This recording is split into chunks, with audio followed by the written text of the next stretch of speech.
स्वागत है दोस्तों आपका डीएन डी के सर यूट्यूब चैनल में। आज का जो हमारा टॉपिक्स है हिंदी व्याकरण से अलंकार को हमने लिया है। अलंकार बोर्ड एग्जामिनेशन के लिए बहुत ही महत्वपूर्ण है। यदि आप कॉम्पिटिटिव लेवल का परीक्षा की तैयारी भी कर रहे हैं तो भी अलंकार काफी इंपॉर्टेंट होने वाला है। यकीन मानिए इस वीडियो को देखने के बाद जो आपका अलंकार का जो डर है ना वो बिल्कुल समाप्त हो जाएगा और आपके दिमाग में बिल्कुल पूरी अच्छी तरीके से बैठ जाएगा। बस आप इतना करना है, इस पूरी वीडियो को आपको ध्यान से देखना है। तो चलिए इस वीडियो को शुरू करते हैं।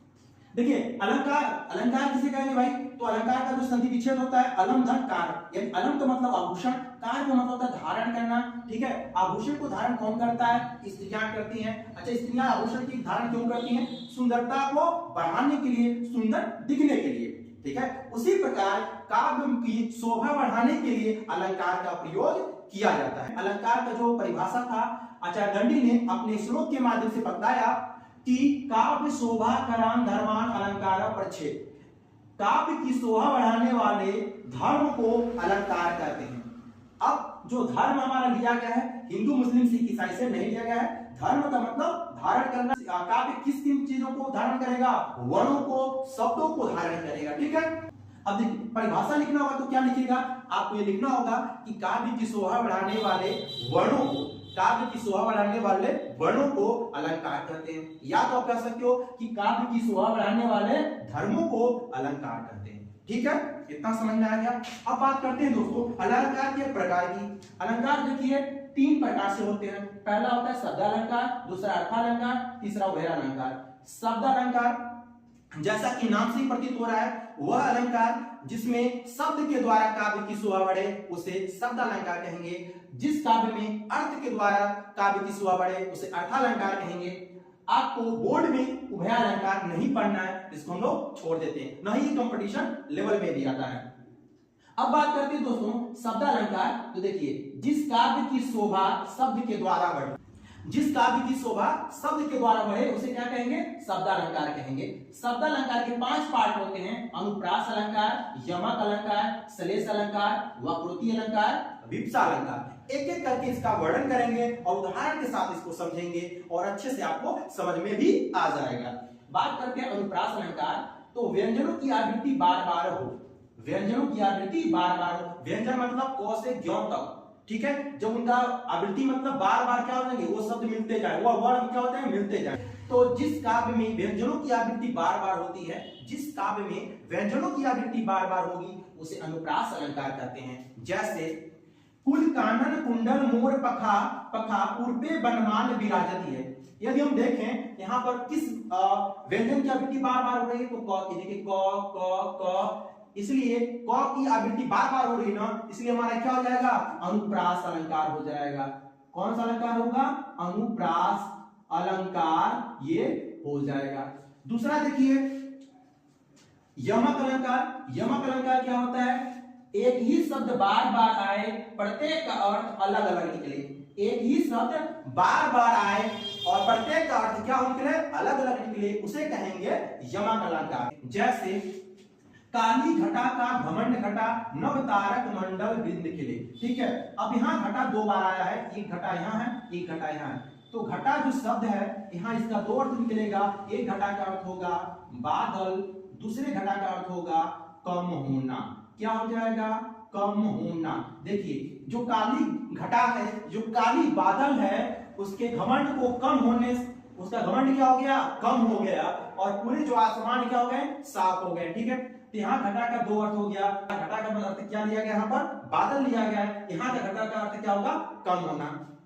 तो आप इस चीज को आप समझ चुके होंगे। एक और उदाहरण है जैसे कनक कनकते 100 गुनी मां दत्ताधिकार, या खाए बौरा या पाए बौरा जग। ठीक है, यहाँ पर कनक शब्द की आवृत्ति कितनी बार हुई? 2 बार हुई और दोनों जगह कनक का अर्थ क्या अलग अलग है। एक कनक का अर्थ होता है धतूरा, दूसरा कनक का अर्थ हो जाता है सोन्यास हो जाता है। ठीक है, कहने का तात्पर्य है जिस प्रकार से धतूरे को खाने से आदमी की ओर पागल हो जाता है, उससे कहीं 100 गुना नशा उसे तब लग जाता है जब क्या होता है? सोना पा जाता है। ठीक है, ये दोनों किसके उदाहरण हैं? तो ये यमक अलंकार के उदाहरण है। ठीक है, नेक्स्ट देखते हैं सजना है मुझे सजना के लिए। सजना है मुझे सजना के लिए मतलब श्रृंगार करना।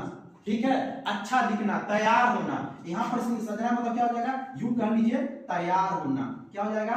तैयार होना। ठीक है, ये जो सजना होगा ना क्या होगा? यहाँ पे यहाँ पर कह सकते हो प्रीतम, क्या कर सकते हो, प्रीतम या पति कह सकते हो, किसके लिए, पति, ठीक है, प्रीतम हो गया, पति हो गया, है ना, ठीक है। सजना है क्या हो जाएगा, तैयार होना, यहाँ सजना क्या होगा, प्रीतम या पति हो जाएगा, ठीक है। आगे बढ़ते हैं दोस्तों, नेक्स्ट है तीसरा अलंकार है हमारा श्लेष अलंकार। जिस काव्य में यदि एक ही शब्द के अनेक अर्थ निकले, जिस काव्य में एक ही शब्द के अनेक अर्थ निकले उसे श्लेष अलंकार कहते हैं। अब यहाँ पर देखिए, चरण धर्म चिंता कर फिरत चितहुत चहुओर सुब्रन को ढूंढत फिरत कब व्यभिचारी चोर। यहाँ पे जो सुब्रन है ना, यहाँ पर 3 अर्थ लिया गया है, ठीक है, कितना अर्थ लिया गया है, 3 अर्थ। चरण धर्म यानी पैरों के ऊपर पैर रख करके चिंता कर रहा है, फिर चितहुत चहुओर चारों क्या कर रहा है, देख रहा है, कौन, सुब्रन को ढूंढत फिरत, किसको ढूंढ रहा है, सुब्रन को ढूंढत फिरत कभी व्यभिचारी चोर, कभी भी ढूंढ रहा है, व्यभिचारी भी ढूंढ रहा है और चोर। कभी के लिए क्या हो जाएगा, शब्द होगा, कभी के लिए क्या होगा, शब्द, व्यभिचारी के लिए क्या होगा, सुंदर स्त्री होगी, क्या होगी, सुंदर स्त्री, यहां पर क्या हो जाएगी, सुंदर स्त्री हो जाएगी, ठीक है। अच्छा, चोर के लिए क्या हो जाएगा, यहां पर सुब्रन का मतलब होगा सोना, किससे होगा, सोना। तो आप देख पा रहे हैं, तो यहां पर क्या हो रहा है, पैरों के ऊपर पैर रख करके क्या कर रहा है, चिंता कर रहा है, सोच रहा है, वो चारों तरफ देख रहा है, कभी क्या ढूंढ रहा है, शब्दों को ढूंढ रहा है, और वहीं पे व्यभिचारी क्या करता है, चारों तरफ अच्छी स्त्रियों को देख रहा है। हालांकि ये नहीं करना चाहिए, ठीक है। तो जो व्यभिचारी होते क्या होते हैं, कहीं भी चारों तरफ क्या करते हैं, सुंदर स्त्रियों को आई मीन निगाहों से क्या होते हैं, चारों तरफ देख रहे होते हैं, कहां पर है, ठीक है। और उसी प्रकार से चोर क्या अपना क्या काम करता है, चोर को क्या ढूंढता है, सोने को ढूंढता है कि कहां पे सोना मिलेगा, ठीक है। तो एक ही शब्द क्या है, सुब्रन, अर्थ क्या निकल रहे हैं, 3 निकल रहे हैं। तो आपको समझ में आ गया होगा ये हमारा कौन सा अलंकार होगा, श्लेष अलंकार होगा, ठीक है। आगे बढ़ते हैं बाबू। तो मंगन को देख पट देत बार बार है, मंगन मांगने वाले को देख करके स्त्री क्या कर रही है, पट देत बार बार है। पट का मतलब 2 होगा, एक होगा दरवाजा, दरवाजा, एक पट का अस्त्र होगा हमारा, एक पट का अस्त्र अर्थ होगा वस्त्र, क्या होगा, वस्त्र, ठीक है। यानी मगन को देख के स्त्री क्या कर रही है, वस्त्र, यानी वस्त्र को बार बार दे रही है। और दूसरा क्या होगा कि मंगन को जैसे ही देख रही है, दरवाजा क्या कर ले रही है, बंद कर ले रही है, क्या कर ले रही है, बंद कर ले रही है, ठीक है। अब हमें पढ़ना है विप्सा अलंकार। अब विप्सा अलंकार क्या होता है, देखिए, मन के भावों को, जैसे आश्चर्य हो गया, ठीक है, हर्ष हो गया, शोक हो गया, आदि शब्दों को जब दोहराते हैं ना, तो कौन सा अलंकार कहलाएंगे, विप्सा अलंकार। जैसे छी छी, चुप चुप, हा हा, राम राम, हरे हरे, इस कौन से शब्द हैं, विप्सा अलंकार। तो आप देख करके भी बता सकते हो कि ये विप्सा अलंकार है या नहीं। जैसे उदाहरण में देखें तो मधुर मधुर मेरे दीपक जल रहे हैं। अब देखो मधुर मधुर, ये क्या, मन के विचार हैं, ठीक है। और कैसे जल रहा है, दीपक कैसे जल रहा है, मधुर मधुर। तो हमारे कौन सा अलंकार हो जाएगा, विप्सा अलंकार हो जाएगा। दूसरा, छी छी या क्या कर दिया, छी छी या क्या कर दिया, ये कौन सा पाप कर दिया, ठीक ना। और भी शब्द बोलते हैं, चुप चुप कहना मत, चुप चुप कहना मत, ठीक है। ये कौन सा अलंकार है, तो विप्सा अलंकार है, ठीक है।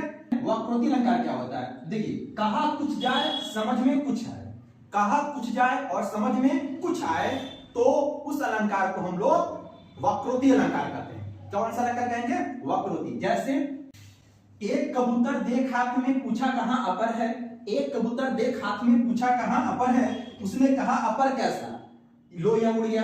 वक्ता क्या देख रहा है, एक कबूतर हाथ में देख रहा है, उसने पूछा कहां है अपर, अपर का यहां हो जाएगा दूसरा होगा, यहां अपर का अर्थ क्या निकलेगा, दूसरा, यानी दूसरा कबूतर कहां है। अब श्रोता ने कहा, उसने कहा अपर कैसा, अपर का मतलब है परहीन, क्या हो जाएगा, परहीन, यानी बिना पंख के। तो वक्ता ने क्या पूछा था कि हाथ में एक कबूतर को देखा, वो पूछ रहा था कि दूसरा कबूतर कहां है, लेकिन श्रोता ने समझा कि इसका परहीन है, ये हमको इस कबूतर को परहीन बता रहे हैं, बिना पंखहीन बता रहा है, इसके पास तो पंख है, उसने छोड़ दिया, कहा लो ये उड़ गया। तो ये कौन सा अलंकार कहलाएंगे, वक्रोक्ति अलंकार कहलाएंगे, ठीक है। दूसरा समझते हैं, को तुम हो इत आए कहां, घनश्याम है तो कितहु बरसो, मतलब को तुम हो इत आए कहां, ठीक है। कृष्ण जब जाते हैं राधा के घर पे तो दरवाजा को खटखटाते हैं, तो राधा पूछती हैं तुम कौन हो, है ना, कहां से आए हो। तो कृष्ण क्या बोलते हैं, मैं घनश्याम हूं, मतलब यहां पर घनश्याम का 2 अर्थ निकलेगा। देखो, घनश्याम का अर्थ क्या निकलेगा, यहाँ पे कृष्ण भी होगा और एक घन क्या, देखिए अब इसको समझते हैं। देखिए तो तुम हो, इते आए का, तुम कौन हो, कहां से आए हो? तो कृष्ण कहते हैं मैं घनश्याम हूं। तो राधा मजाक में कहती हैं घनश्याम। अब घनश्याम का दो अर्थ होगा, एक घनश्याम मतलब कृष्ण, कृष्ण अपने आप को क्या बता रहे हैं, घनश्याम अर्थात कृष्ण बता रहे हैं। लेकिन राधा क्या बता रही हैं, वो मजाक उड़ाते हुए कह रही हैं इतने कितहु वर्षों, घनश्याम मतलब क्या हो जाएगा, घना मतलब घना, घनघोर, और ठीक है सॉरी घन मतलब बादल, कैसा मतलब काला, क्या हो जाएगा, काला बादल हो जाएगा। ठीक है, यदि तुम काला बादल हो तो कहीं और जाके बरसो। यानी कृष्ण कुछ और कह रहे हैं और राधा कुछ और समझ रही हैं। तो आई होप ये चीज आपको समझ में आ गया होगा। ठीक है, इसे क्या कहेंगे, वक्रोक्ति अलंकार कहेंगे। ठीक है, तो शब्दालंकार जो था हमारा पूरा कंप्लीट हुआ। जो अर्थालंकार है वो नेक्स्ट पार्ट में देखेंगे। वीडियो पसंद आए तो वीडियो को लाइक कर दीजिए, चैनल को पहली बार आए तो चैनल को सब्सक्राइब कर दीजिए, और हाँ अपने दोस्तों में शेयर करना ना भूलें। कौन सा चीज आपको ज्यादा पसंद आई कमेंट में जरूर हमें बताएं। मिलते हैं दोस्तों एक प्यारे और शानदार वीडियो के साथ, तब तक के लिए बहुत बहुत धन्यवाद।